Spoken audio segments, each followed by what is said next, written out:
Por que a Arca da Aliança era tão perigosa? Como um simples toque nela poderia levar alguém à morte instantânea? Seria isso apenas um mito? Ou existe uma explicação divina para esse fenômeno? A Bíblia nos dá respostas impressionantes sobre esse objeto sagrado. Mas a verdade por trás da arca pode ser ainda mais profunda do que você imagina. Afinal, não estamos falando apenas de um artefato histórico, mas de um símbolo do próprio poder e presença de Deus na Terra.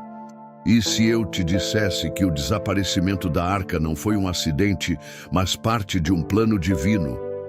Que o mistério por trás desse objeto sagrado aponta para algo muito maior, algo que pode transformar sua visão sobre a fé. Hoje, vamos explorar a fundo o que aconteceu com aqueles que ousaram tocar na arca e por que Deus estabeleceu regras tão rígidas sobre ela. O que essa história tem a nos ensinar nos dias de hoje? Antes de começarmos, quero saber sua opinião. Você acredita que a arca ainda existe em algum lugar ou acha que ela foi destruída? Deixe seu comentário aqui embaixo. E se você gosta de conteúdos que revelam segredos ocultos da Bíblia, inscreva-se no canal e ative as notificações para não perder nada. Agora, prepare-se, porque o que você vai descobrir neste vídeo pode mudar completamente sua compreensão sobre a presença de Deus e o significado real da Arca da Aliança. Desde tempos imemoriais, poucos objetos carregaram tanto mistério e poder quanto a Arca da Aliança. Não era apenas um baú sagrado, mas um canal direto entre Deus e seu povo. Quando Moisés subiu ao Monte Sinai, recebeu não apenas os 10 mandamentos, mas instruções minuciosas para a construção da arca. Êxodo 25, 10, 22. Madeira de acácia coberta de ouro puro, com querubins esculpidos cobrindo o propiciatório. Cada detalhe carregava um significado espiritual profundo. Isso nos ensina que Deus é detalhista e que nossa obediência deve ser completa, não parcial. Quando seguimos as direções do Senhor, experimentamos sua presença de maneira extraordinária. A construção da arca não era apenas uma questão estética, mas um reflexo da santidade divina. Deus especificou suas dimensões, materiais e até mesmo quem poderia tocá-la. Isso reforça a importância da reverência. Quantas vezes tratamos as coisas sagradas com desdém? A arca nos lembra que a presença de Deus não pode ser tratada com leviandade. Assim como ele deu instruções precisas a Moisés, também nos dá direções claras para a nossa vida por meio da palavra. O problema é que muitas vezes queremos ajustar essas instruções às nossas preferências, em vez de segui-las com fidelidade. A obediência de Moisés e dos artesãos na construção da arca demonstrou o princípio fundamental da fé: confiar, mesmo quando não o entendemos completamente. Deus não explicou todos os motivos por trás de cada detalhe, mas esperava que seu povo seguisse suas ordens. Hoje, vivemos tempos em que questionamos tudo, mas será que nossa fé tem espaço para a obediência incondicional? Quando seguimos as orientações divinas, vemos milagres acontecerem. A obediência abre portas que a lógica humana jamais conseguiria destrancar. Além de sua função espiritual, a arca carregava um peso profético. Seu design refletia o trono de Deus, um vislumbre do celestial manifestado na terra. Era um lembrete visível da aliança divina. Quando nos afastamos dessa aliança, enfrentamos consequências espirituais.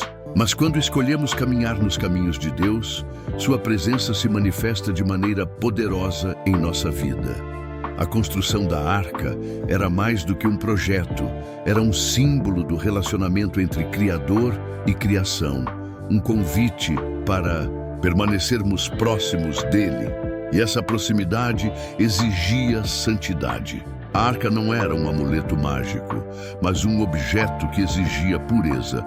Somente os levitas podiam transportá-la e havia regras rígidas sobre sua manipulação. Isso nos leva a uma pergunta essencial. Estamos tratando a presença de Deus com a seriedade que ela merece? A história da arca começa com obediência e reverência, e essas mesmas qualidades continuam sendo fundamentais para quem deseja experimentar a plenitude de Deus. Mas o que aconteceu depois? Como essa presença sagrada guiou o povo de Israel em sua jornada? A Arca da Aliança não era um simples objeto sagrado. Seu interior guardava elementos que carregavam significados profundos sobre a relação entre Deus e seu povo. Dentro dela estavam as tábuas da lei, a vara de Arão que floresceu e um pote de maná, Hebreus 9:4. Cada um desses itens representava uma faceta essencial da caminhada espiritual. A lei de Deus, a autoridade divina e a provisão sobrenatural. Nada estava ali por acaso. Deus queria que Israel lembrasse constantemente de sua fidelidade e de que a obediência, a submissão e a dependência dele eram fundamentais para permanecerem debaixo de sua proteção. As tábuas da lei, escritas pelo próprio dedo de Deus, Êxodo 31:18, simbolizavam o compromisso divino com seu povo. Não eram simples regras, mas diretrizes para uma vida abençoada. Infelizmente, o coração humano sempre luta contra a obediência. Até hoje, muitos querem desfrutar das bênçãos de Deus, mas sem viver de acordo com seus princípios. Mas, assim como as tábuas foram quebradas quando Israel pecou, Êxodo 32:19, quebramos nossa comunhão com Deus quando nos afastamos de sua vontade. A lei na arca era um lembrete. A aliança de Deus exige compromisso. A vara de Arão que floresceu, Números 17:8, era a prova incontestável da escolha divina. Diante da rebeldia do povo, que questionava a liderança de Moisés e Arão, Deus fez um milagre. Em uma única noite, uma vara seca e sem vida brotou, deu flores e frutos. Esse sinal mostrou que a autoridade vem de Deus e que não podemos nos rebelar contra aqueles que Ele escolhe para guiar seu povo. Quantas vezes na vida questionamos as direções que Deus nos dá, querendo fazer as coisas do nosso jeito? A vara na arca nos ensina que a submissão à vontade divina gera frutos, enquanto a rebeldia nos afasta das bênçãos. Já o pote de maná era um testemunho do cuidado sobrenatural de Deus. Durante 40 anos no deserto, o povo de Israel recebeu alimento direto dos céus. Êxodo 16:35. Isso provava que Deus supre todas as necessidades de seus filhos. Mas havia uma lição importante. O maná não podia ser acumulado para o dia seguinte, exceto no sábado. Isso ensinava a dependência diária de Deus. No entanto, mesmo com esse milagre, muitos duvidaram e se rebelaram. Será que hoje não fazemos o mesmo? Deus supre, mas quantas vezes nos preocupamos em excesso e deixamos a ansiedade tomar conta? O pote de maná na arca era um lembrete. Confiar em Deus é essencial para viver em paz. Cada elemento dentro da arca era um testemunho vivo da aliança divina. Não eram apenas relíquias do passado, mas símbolos de uma verdade atemporal. Deus governa, instrui e provê. No entanto, carregar esses símbolos não significava automaticamente estar debaixo da bênção divina. Israel precisaria aprender que não bastava ter a arca por perto. Era necessário obedecer e honrar a presença de Deus. E foi isso que a arca fez. Guiou os israelitas através de sua jornada. Mas como essa presença divina se manifestava? O que acontecia quando o povo a tratava com reverência ou com descuido? A Arca da Aliança não era apenas um objeto sagrado. Era o próprio sinal da presença de Deus entre seu povo. Sempre que os israelitas desmontavam o acampamento e seguiam viagem, a arca ia à frente, indicando o caminho. Números 10:33. Imagine essa cena. Um povo inteiro atravessando terras desconhecidas, sem mapas, sem bússola, mas com uma única certeza. Onde a arca fosse, eles deveriam seguir. Esse Era o nível de dependência que Deus esperava deles. Quantas vezes hoje tentamos tomar nossas próprias decisões sem buscar direção divina? Israel tinha uma lição clara. Seguir a presença de Deus era a única forma de chegar ao destino certo. Um dos momentos mais impressionantes da jornada da Arca aconteceu no Rio Jordão. Quando chegou a hora de entrar na Terra Prometida, havia um grande obstáculo à frente. As águas do rio estavam cheias, impossibilitando a travessia. Mas Deus deu uma ordem clara. Os sacerdotes deveriam carregar a arca e pisar na água primeiro. Josué 3:13. No instante em que seus pés tocaram o rio, as águas se abriram e o povo passou em terra seca. Esse milagre lembra o que aconteceu no Mar Vermelho, mas com um detalhe. Aqui, a fé do povo foi testada antes do milagre acontecer. Eles precisavam dar o primeiro passo. Quantas vezes ficamos esperando Deus agir, quando Ele está esperando que nós confiemos e tomemos atitude? Durante a jornada pelo deserto, a arca não apenas mostrava o caminho, mas também era uma fonte de proteção sobrenatural. Em uma ocasião, quando o povo enfrentou os amalequitas, Moisés ergueu as mãos em oração enquanto a arca estava presente no campo de batalha. Êxodo 17:10-11. Sempre que Moisés mantinha os braços levantados, os israelitas venciam. Quando ele cansava e abaixava, os inimigos ganhavam força. Esse episódio mostra uma verdade espiritual poderosa. A vitória vem quando nos mantemos conectados a Deus. Se baixarmos a guarda na fé, as batalhas da vida podem nos vencer. No entanto, a presença da arca não era uma garantia automática de sucesso. Deus exigia reverência e obediência. Certa vez, quando os israelitas decidiram levar a arca para a batalha contra os filisteus, sem a direção de Deus, sofreram uma derrota humilhante e a própria arca foi capturada. 1 Samuel 4:10-11. Esse episódio é um alerta. A presença de Deus não pode ser manipulada para atender nossos interesses. Quantas vezes queremos que Deus nos ajude, mas sem um compromisso verdadeiro com Ele? A arca era sagrada, e tratá-la como um amuleto trouxe consequências sérias. A jornada da arca pelo deserto e pelos conflitos de Israel provou que sua presença trazia orientação, proteção e milagres, mas exigia um coração alinhado com Deus.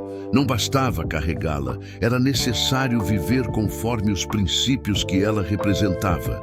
E quando a arca caiu nas mãos erradas, sua santidade foi posta à prova.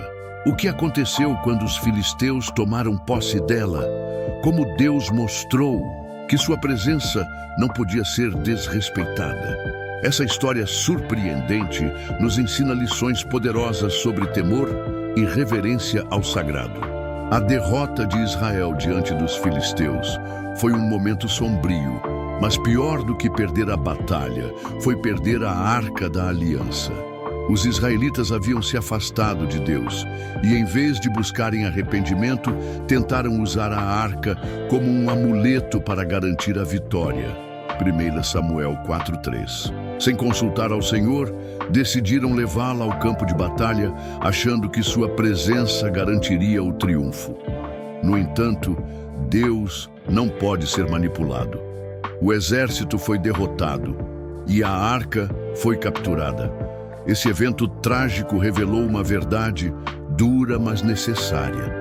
Não adianta carregar símbolos sagrados se o coração está longe de Deus. Para os filisteus, tomar a arca parecia uma grande conquista. Eles a levaram para o templo de Dagom, seu deus, como um troféu de guerra. 1 Samuel 5:1-2. No entanto, Deus não seria zombado. No dia seguinte, a estátua de Dagom estava caída diante da arca. Eles a levantaram, mas no dia seguinte, a cena foi ainda mais impactante. Dagom estava novamente caído, mas agora com a cabeça e as mãos cortadas. 1 Samuel 5:3-4. Deus estava mostrando que nenhum outro poder pode se igualar ao seu. Esse evento ecoa até hoje. Quando tentamos substituir Deus por outras divindades em nossas vidas, seja dinheiro, sucesso ou prazeres passageiros, mais cedo ou mais tarde, esses ídolos caem. Mas a lição não parou por aí.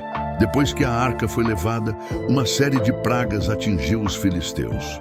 Tumores e doenças se espalharam entre eles, causando terror. 1 Samuel 5:6.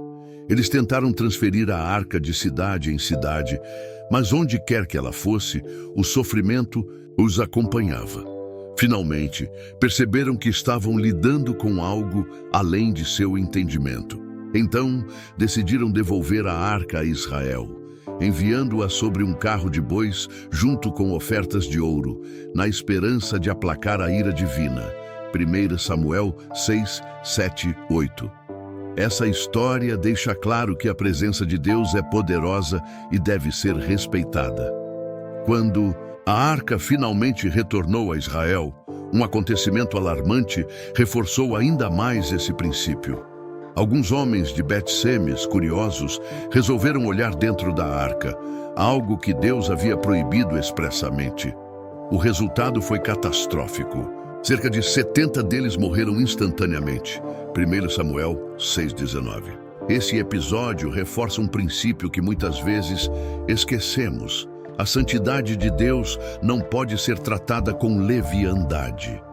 Muitos hoje tentam se aproximar de Deus sem reverência, esquecendo que Ele é amor, mas também é justiça.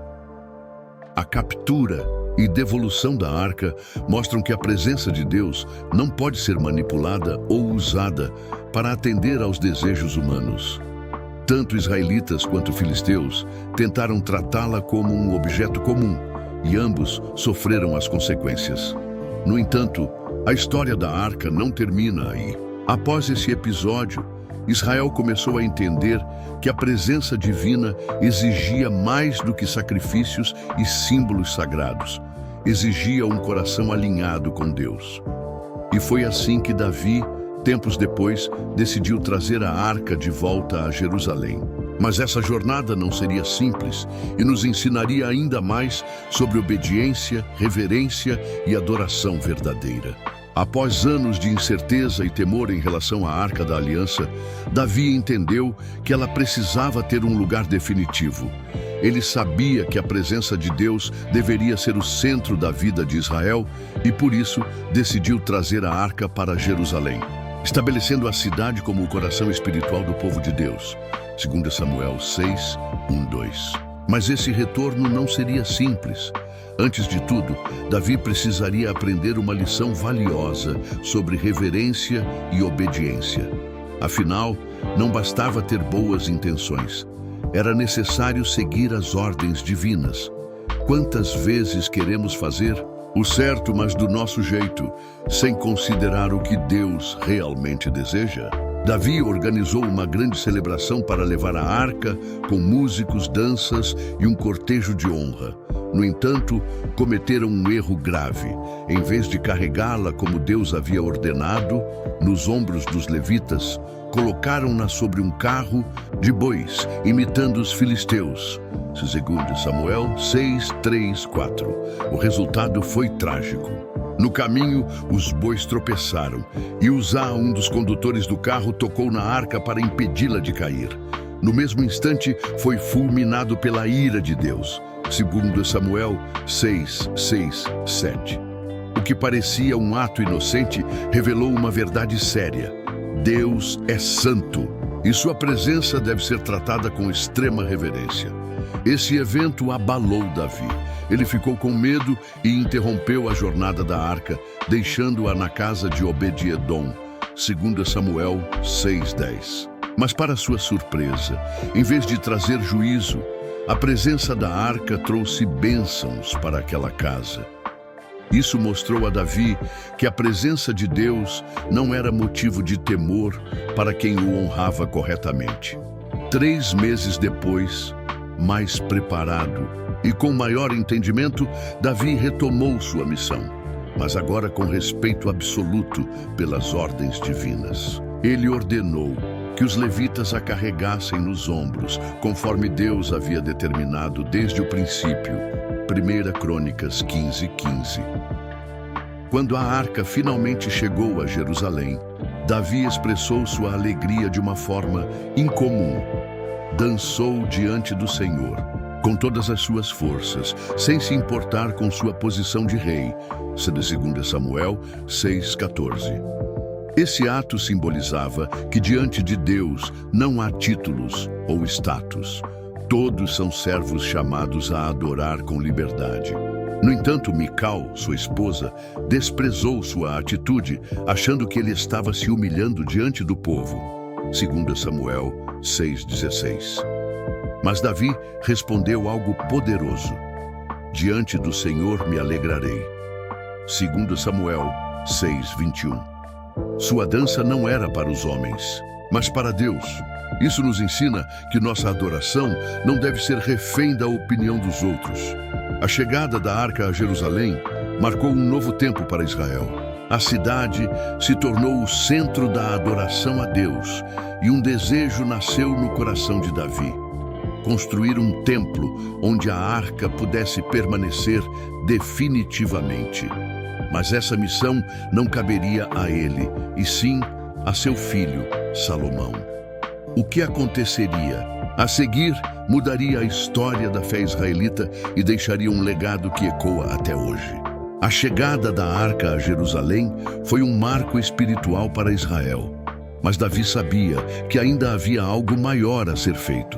Ele desejava construir um templo digno para abrigar a presença de Deus, um lugar fixo onde a arca não precisasse mais ser transportada de um lado para o outro.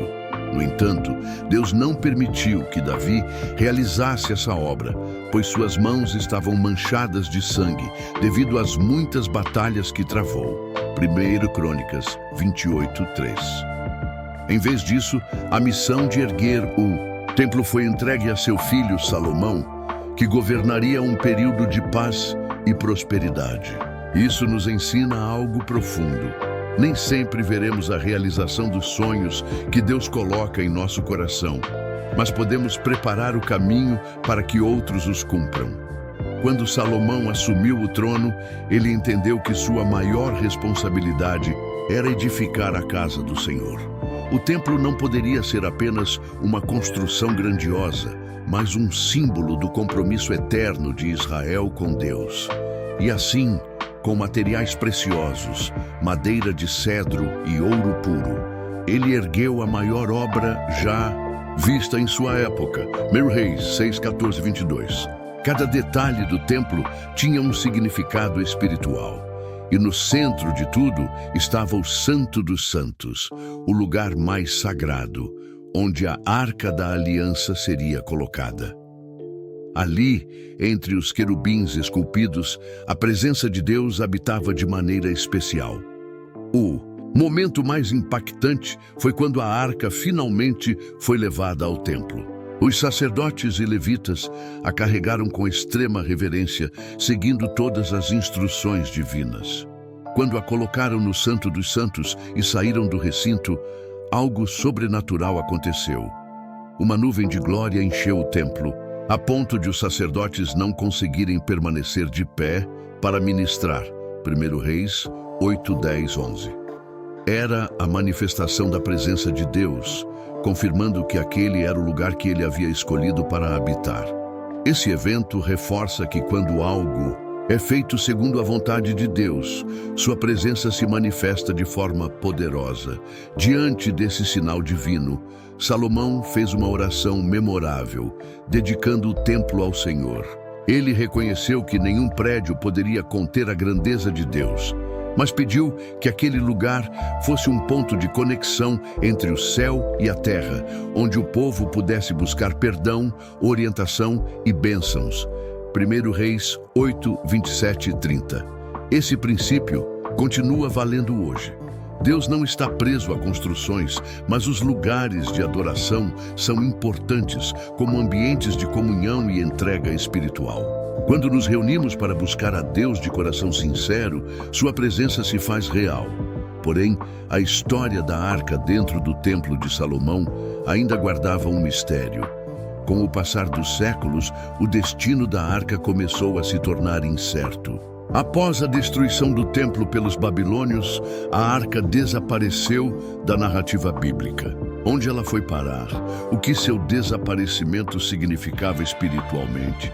Será que Deus estava preparando um novo tempo em que sua presença não estaria mais limitada a um objeto físico? O sumiço da arca nos leva a refletir sobre algo muito maior: a transição da aliança antiga para um novo pacto, onde Deus habitaria diretamente no coração dos homens. O desaparecimento da Arca da Aliança é um dos maiores mistérios da história bíblica. Depois que o Templo de Salomão foi destruído pelos babilônios em 586 a.C., a Arca nunca mais foi mencionada nas Escrituras como um objeto físico presente entre o povo de Israel. Algumas teorias sugerem que ela foi escondida por sacerdotes antes da invasão, levada para um local desconhecido ou até mesmo destruída. No entanto, o mais intrigante não é apenas seu desaparecimento, mas o significado espiritual por trás disso. Teria Deus permitido que a arca sumisse para ensinar algo ainda mais profundo sobre sua presença? Com a ausência da arca, o povo de Israel precisou aprender a se relacionar com Deus sem depender de um objeto sagrado. Isso foi um grande choque, pois por séculos a arca representou a conexão direta entre o Criador e seu povo. No entanto, os profetas começaram a anunciar que Deus estava preparando algo maior. Jeremias, por exemplo, declarou que chegaria o dia em que ninguém mais falaria da Arca da Aliança, pois a presença de Deus estaria entre o seu povo de uma maneira muito mais íntima. Jeremias 3:16, 17. Isso indicava que a arca era apenas um símbolo temporário de algo muito maior que estava por vir. Essa transição ficou ainda mais clara com a chegada de Jesus Cristo.